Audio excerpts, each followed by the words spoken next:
Aquaba, welcome to Expat Life in Ghana. I'm Tony, this is my wife Aya. We're documenting our move from Texas to Ghana as we go beyond the return. In this video, we're talking about the Black experience in Ghana. And if your expectations are real life realities, or if you're in for some culture shock. So let's get this video started.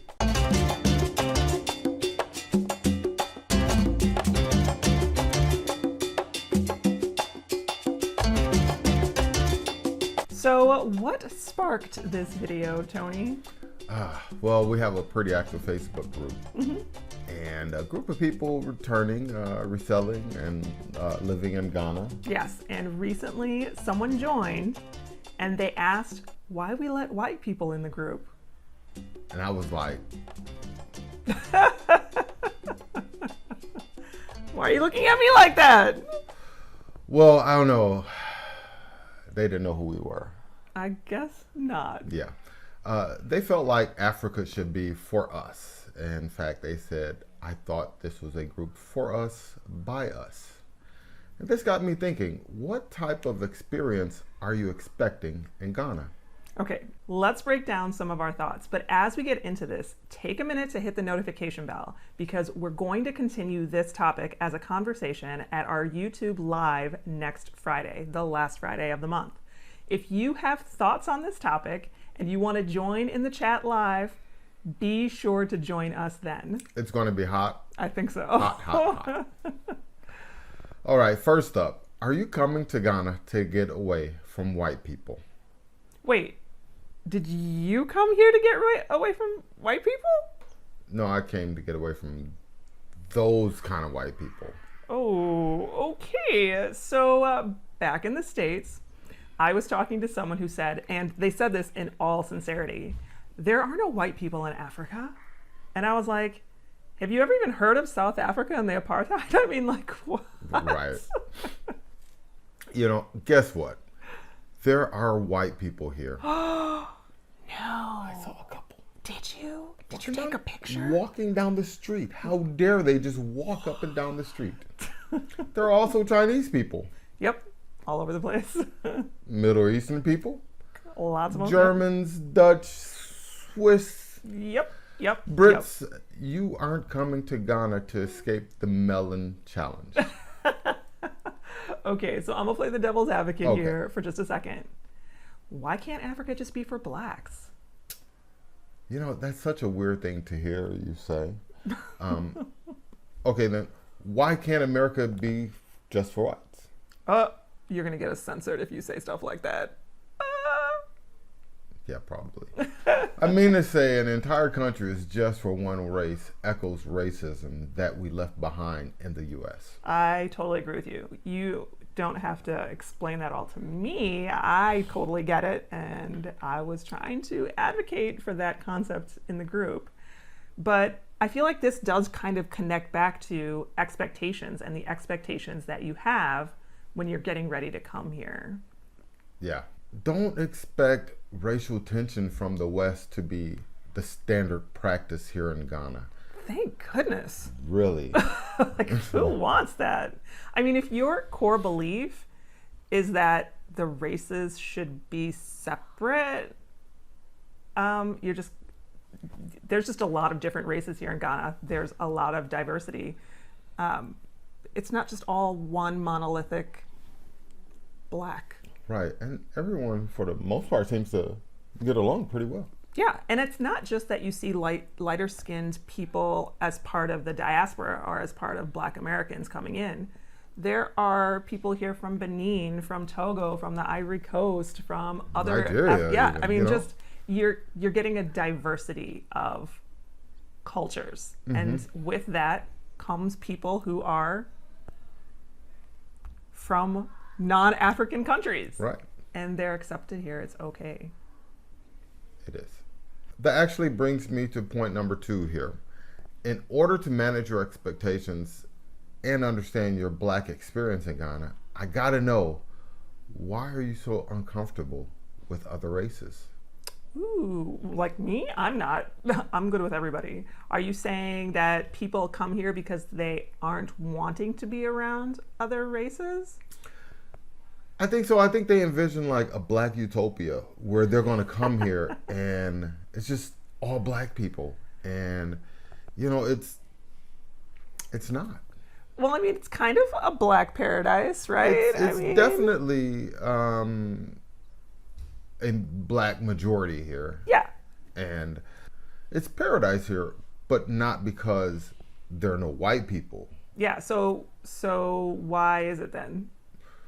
Why Well, is it paradise? Like, it's because you get to live life as your true self, free of the baggage of your blackness that comes with being black in the West. So it's an easier life without that baggage. Yes, I totally get that. You can just be you here. Like, you are not a tall black man here. You're just a tall man, right? You get to be Right. free of all that.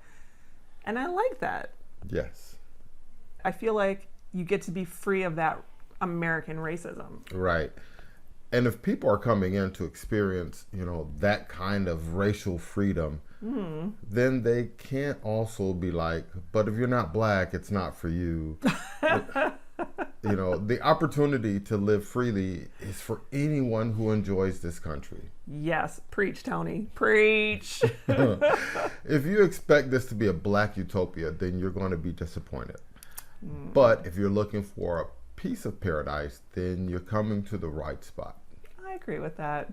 Okay, all right, let's move on to point number 3 here. They call me names, Tony. They call me names. Hi, I'm Leo. Subscribe right now. Yeah, we've heard black Americans are getting offended by being called Obroni. Yeah, they call me Obroni. Yeah, they do. And I think it's a feeling of offense because the word may be interpreted as meaning you're white or Caucasian or something like that. Like, technically, Obroni means foreigner. Exactly. So why is that so offensive to people? Because they're stuck on it meaning white person. So Sometimes they do call me white, yeah, which I always think is kind it's of funny. funny.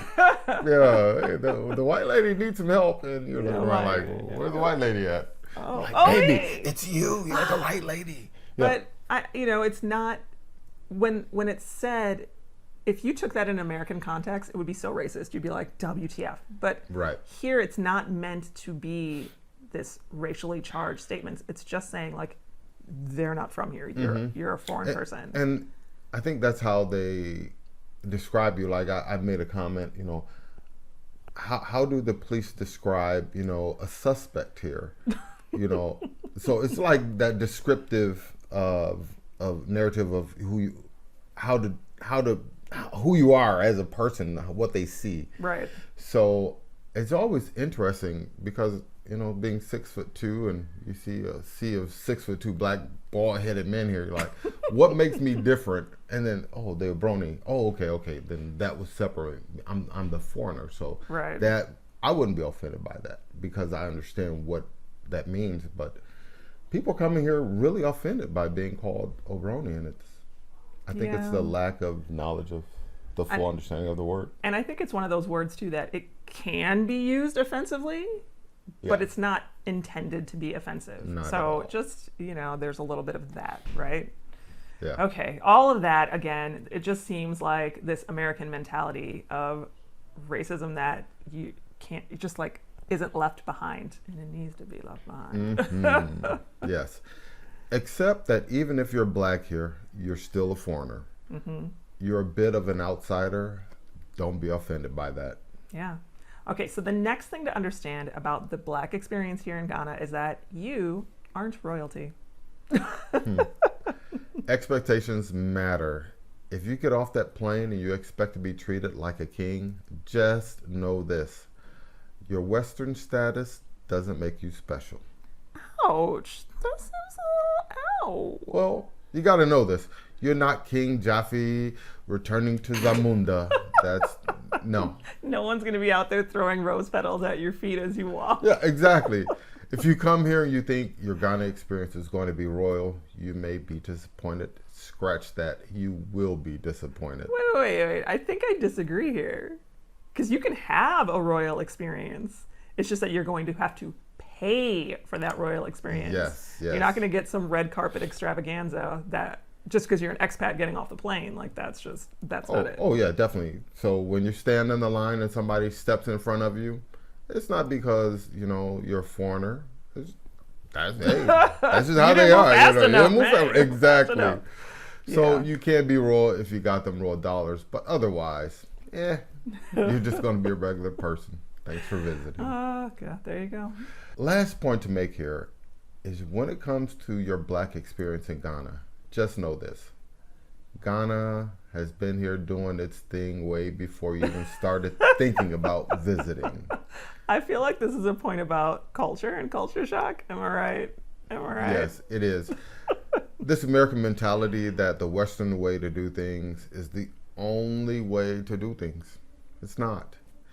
If that is seriously your opinion, then maybe leaving America is not a great plan for you. Ouch, again. This sounds a little bit sour, Tony. It's supposed to. Come here to learn and experience and immerse yourself in African culture. I get that. That's like the point, right? And if you're not into understanding and experiencing new things and new cultures and new norms, then you'll probably have a bad experience here. Yeah. Leave that, in the U.S., this how we do.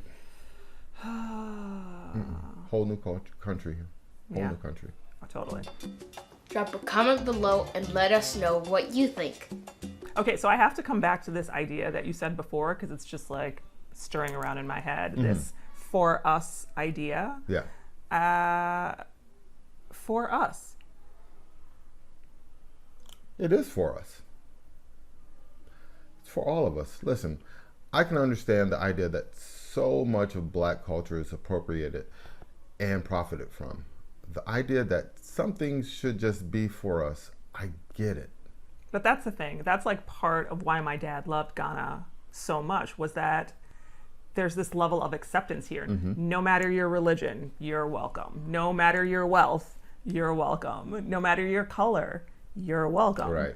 So if the people of Ghana are going to say, okay, everyone is welcome except whites, then it starts to tear apart what makes this place so great, right? And how much white is too white? Oh Lord, not Are this you topic too again. white? Someone in the group said you were a little too white. They sure did. You know what?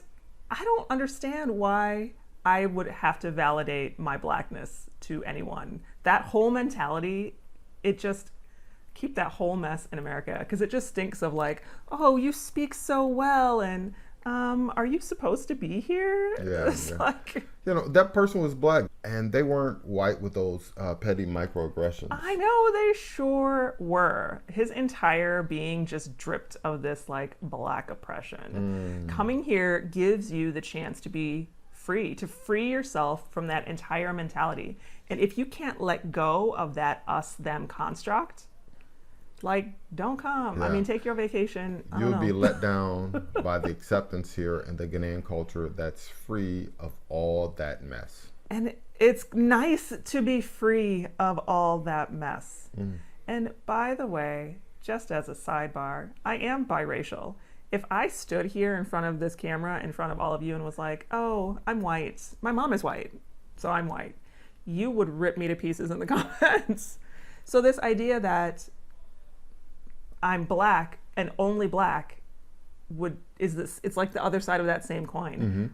I am comfortable in my Blackness and all the parts that make my Blackness me, and I don't have to validate that to anybody, and I don't have to live up to somebody else's standards of Blackness. I'm gonna do me, and everybody else gets to do them. And here in Ghana, acceptance for all of that. So there you have it. Some thoughts on the Black experience here in Ghana and managing your Western racist constructs. Yeah. And I got her back. Thank you. I think there is so much happiness and freedom and peace to be found here in Ghana. Agreed. If you know me as a person compared to 2 years ago, you'd understand. But part of that means being real about your expectations, so that you have a really good experience. There are white people here, brown people, Black people, and all shades in between. Yeah. And they are all accepted here. Aww. And Ghana isn't a utopia waiting to give you the royal treatment because you're from abroad. It's a place where you can experience the freedom of life that you can't get in a lot of other places. And look, you are a foreigner. I'm a foreigner. As long as I keep my mouth shut, they won't know it, but I'm a foreigner. Yeah. Don't be offended when someone calls you one.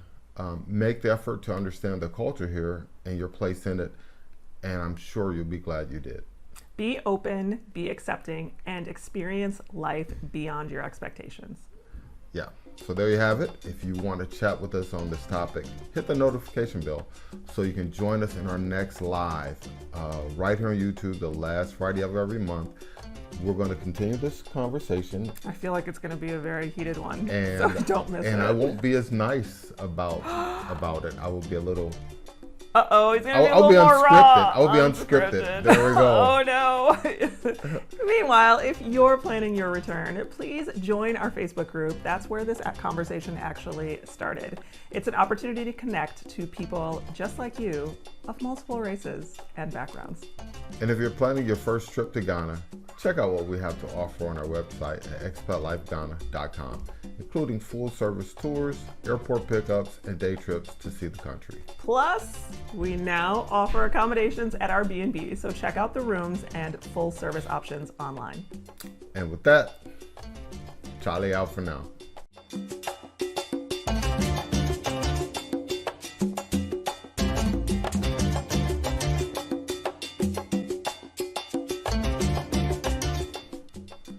I'm afraid for you to be unscripted about this topic. Oh my goodness. I want that lady to. And lady who was in our Facebook group, if you're watching, join in the conversation.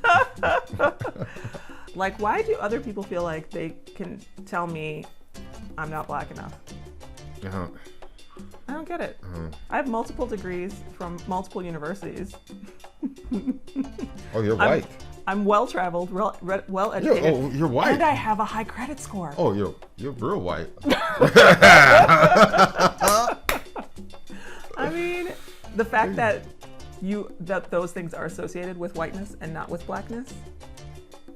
Hello. I think it's a matter of the what side of the black neighborhood you came from. You know. We came from the same black neighborhood, but ended up in different neighborhoods. No, we didn't. Yeah, I was in the hood than your You hood. were not in the hood. Baby, I was 53206. Second and center, those of you who know. No. 53206. Second and center? 20th and Clark. Second and center? Yeah. Okay, side You know comment. when the bomb hits, it hit on 20th and Clark, and second and center was like the. Get out of here. Yeah. Second and center. Either way, we're both in the same place at this moment. Yeah. So Crazy. Really. am I less black from my journey and you're more black from yours? Are you less black? I'm less black. And I'm more black? Yeah. Wait, what? Blackness is weird. It is. Wait, American blackness is weird. I understand Kenya Burris more now, I think. You know, it's like, damn, dude. Hate white people. That was a joke. Like, no, it's like, I'm like conscious about it. And it's not because I care to be conscious about my blackness, but all my life I've been put in a position where I was conscious about it. So do you get to be not conscious about it now? Or you're more aware of the fact that you used to be more conscious of it? I was more conscious of it then. Are you now? I don't even think about it now. You don't even think about it. It's not even like a... Dang. I don't even think about it. It's like... Just you doing you. Mm-hmm. That's why it's weird when people make these comments like, dude, have you... That person even lives here. And I was like, you're here and you're just still carrying all that with you? That young guy, right? Yeah, you know you can set that stuff down. You don't have to carry that around anymore. Let it go. You just let it go. Float. You're like walking on there. Yeah. Like, let that go. For real. Oh, I can't wait for this live. Oh, okay. Let's save the energy. We'll save it. All right.